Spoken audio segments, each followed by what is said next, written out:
Hi everyone, it's Ms. Sorensen. I wanted to go through this statistics project with you. Please make sure you watch it before you reach out and ask me any questions. Let's get started. All right, so what you're going to do here is you are going to create a statistical analysis of a particular question. This is going to look like a book report. And you have to choose a question that has a number as an answer. So for example, how many texts do you send on average in a day? Or how many hours of sleep do you get on average? How many Instagram posts do you have? How many sodas do you drink in a week? Questions that have a definite answer. Now, I do want you to make sure that you choose something that is normally distributed. So for example, if you ask someone about their height, make sure you just do one gender, because if you ask both males and females, you're going to get a bimodal distribution, and we're looking for a normally distributed answer. I like you to survey 50 people. Now, I know that's really tricky in the current time, but you have plenty of friends that you can text. You could post on a social media page. You can ask your family. You can call up your aunt, your uncle, etc. If you're having an issue with that, please contact me, but I want you to aim for 50. That will get us much better results. Okay, so here are the pages that you're required to have. The first is a title page, then a summary page. You need a histogram, Tukey's 5-number summary, and a box plot. You need to create a normal distribution curve, and I'll explain a little bit more about how to do that in a second. I want you to make 2 normal distribution curve statements. Then I need you to make confidence interval statements, a percentile page, z-score, outliers. Then you need to include your research, and really that's going to be more than one page most likely, maybe it won't be. And then also any of the math that you do out by hand, you need to include as well. And I'll be very specific on the math that you need to do that I'm requiring. And some of it will be okay on the calculator. So here's a quick explanation of each page. So your title page should have a title on it, and it should have a name on it. Okay, so you should have your name, and it should also have a question. So I'm thinking that your title really should be the question that you're asking everyone. Now, it doesn't necessarily need to be this. If you really are dying to do a different title, you're welcome to do that. I just need to get a general understanding of what your topic is about. Now, on your summary page, I want your sample size, I want your average, I want your standard deviation, and I want your variance. All of this can be done using your calculator. However, don't forget to include your units. Okay, then I want a histogram of your data. Notice that I have my axes labeled, I have a title. I've been really neat with creating my boxes here. So just as a refresh, you need a title, x-axis labeled, y-axis labeled, and you need to graph your data correctly. You can do this by hand, or you can do this on the computer, you can do it on Excel. I don't care as long as it is neat. Okay, next up I want to have a page for Tukey's 5-number summary. Again, you can use your calculator to help you with this. And then don't forget your axes on the bottom here. I need that to be labeled in a way that's consistent, right? I want 0 to 5, 10, 15, or whatever you like, but don't jump from 15 to 30, right? That doesn't work. You have to do consistent jumps. Okay, I want that on the bottom. Let's continue on here. So normal distribution curve. This one I want to talk about for a second. I know I'll get some questions on this. But to create a normal distribution curve, you are going to need your average, and you're going to need your standard deviation. Okay, let's say that our average was, I don't know, 0.43 seconds. And let's say that my one standard deviation is 0.138. Okay, so to do this, you're first going to draw the curve. I'm going to draw my curve as best I can like this. And then I'm going to draw a vertical line right down the middle. Okay, and that's going to be labeled as my average. So I'm going to put my 0.43 seconds. And then I need to do 3 vertical lines to the left, and I also need to do 3 vertical lines to the right. And you can barely see the one on here, but it's way over here. So we've got 1, 2, 3, 1, 2, and 3. Now, if your standard deviation is 0.138, you're basically going to add to the right. So I'm starting at 0.43 and adding a 0.138, and that's going to give me a 0.568 here. Okay, and then this is going to give, I'm going to add another 0.138. That's going to give me a 0.706. Add another 0.138, and I'm left with 0.844. And then in this direction, I want to subtract the other direction to the left. So I would do 0.43 minus 0.138. That's a 0.292, etc. Keep subtracting. Okay, keep subtracting. Now, if you want, you can put the percentages in each section, right? You could put, if you want, since this is my average, I could put 34.1% in there and 34.1% here and keep going with that. That's up to you. All right, now, this is a little bit tricky. Again, please make sure you're watching this and taking notes here before you ask me a question. I'm asking for 2 normal distribution curve statements. There's really no math involved with this, and please don't overthink it. I'm basically asking you to state that 68% are within 1 standard deviation of the mean. So all you have to do is state 68% are within, and then instead of writing 1 standard deviation, actually write your standard deviation. In this case, right, I'm going to write 0.138 from the mean. Well, the mean is 0.43 seconds. Oops.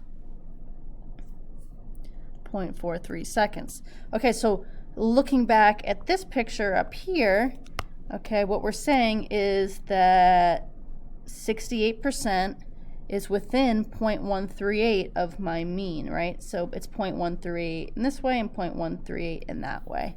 That's what it means. Okay, and then similarly, 95% are within 2 standard deviations. So you're really doing 0.138 times 2, which is 0.276. So 95% of my data is within 0.276 of the mean. Again, my mean was 0.43 seconds.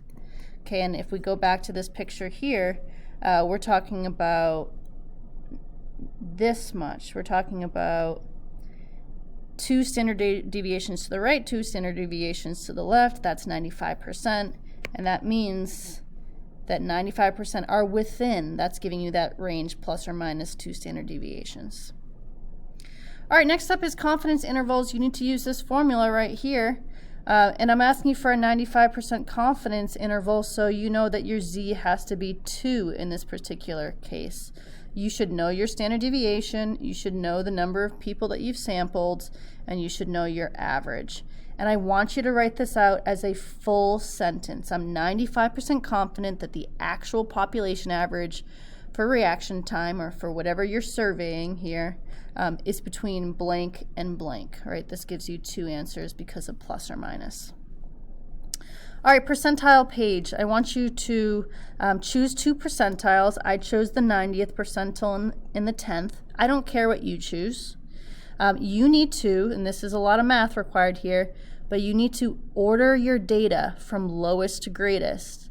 And you should follow the steps from video 6 if you forgot how to do this. And you need to find the values that are corresponding to the 2 percentiles that you chose. Okay, so go back to that video if you forgot how to do this. I'd also like you to state who that person is in your data. So for example, if you found that 0.49 seconds was your, say, 10th percentile, and that was Nadia, or Cello's 3321, you need to state that. If there's not one person that represents that, don't worry about it. You don't have to give a name if there's not one person that represents that. And that might be the case if you have to average 2 values. That does happen.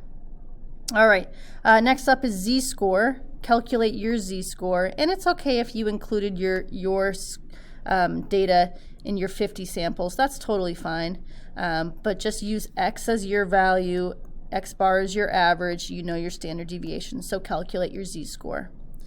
And now I just use negative 1.5. If you want to use a different one, you can, but basically give yourself a z-score, and I said negative 1.5, and solve for the value that you'd have to have a z-score of negative 1.5, and this is your formula for that.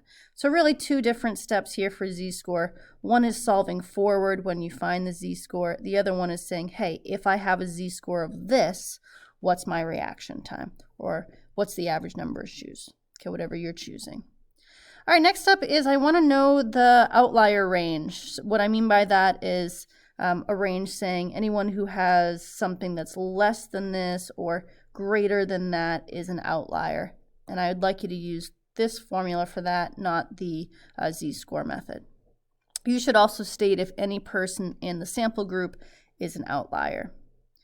Okay, now page 11, which really could be more than one page, is your research. And I'm looking for a list of names, and I'm looking for the survey response to each of those names. So if Nadia was 0.2 seconds and Brenda was 0.7 seconds, I want to see that. And I'd also like to know how you got those responses.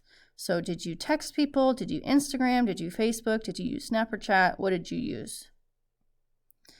All right, last page, and again, this could be more than one page, is going to be your math. And I want to be really specific about what I'm expecting you to do by hand and what you can use a calculator on. On page 2 and 4, these are optional. Really, you can do these completely on your calculator. The only ones I'm requiring math for are pages 7, 8, 9, and 10. That's confidence intervals, percentiles, z-score, and outliers. I want to see those calculations, and please make it clear that this is my confidence interval math for page 7. I don't want them to be out of order. I want it to be very clear which math goes which page. Make sure it's in order. All right, here's our rubric. Notice that I put 10 points on making sure that you get at least 50 people being surveyed. I want this to be neat. Okay, I want it to be professionally typed, and if it's not typed, I want it to be written out extremely neatly. Some of you might not be capable of writing it out neatly enough, and you're going to have to type it as best you can. You could do a combination of typed and written. That's fine with me. All right, math calculations. I'm talking about this page right here and making sure that you have calculations for those 4 pages. I also want to make sure they're neat and they're located at the end of the report. Please make sure they are in order. All right, and then I give 5 points to each page, and we really should just go down real quickly and make sure you know what's required of each page. So for the title page, you get full 5 points if you include a title and your name, and a picture is optional. For the summary page, you have to have all the elements present. So if you recall, that is standard deviation, that's average, that's sample size, that is variance. Okay, go back and see what's required of that and make sure you have everything and it's present and calculated correctly. You can do this on your calculator. Okay, the histogram, I want the histogram to be correct. I want everything to be labeled properly. I'd like it to be neat. All right, you can see over here, if you start to get a couple errors, I'm going to have to mark you down for that. Okay, the 2 key and the box plot, I want the math being correct and written properly. I'm not looking for your work there. I'm looking for that in the work pages, but I am making sure that your math is correct. Okay, normal distribution page. This is the curve that you have to draw, and it's drawn correctly, and it's mathematically correct, and it's professional looking.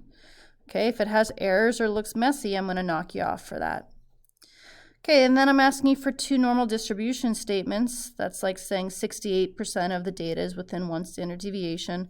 If they are both correct statements, then you get full credit. If you have an error or 2, you're getting marked down. All right, confidence intervals. I'm looking for the math being correct and this written properly. Again, for all of these, I don't want to see the math on these pages. I want to see it in the math section. I just want to make sure I'll go and I'll look at your math pages to make sure your math is correct. But on these particular pages, and all of them, I don't want to see your math. This is just really your final written report. Okay, so let's make sure the math is correct. That's my job, to look at your math later in the packet and make sure it's written properly. All right, this is out of 80 points. Okay, make sure you contact me with any questions, and do a nice job on this. This is worth slightly less than a test grade, but pretty much a test grade. Make sure you choose a question that you're actually interested in, or else you probably won't enjoy it. All right, thanks everyone. Have a great day.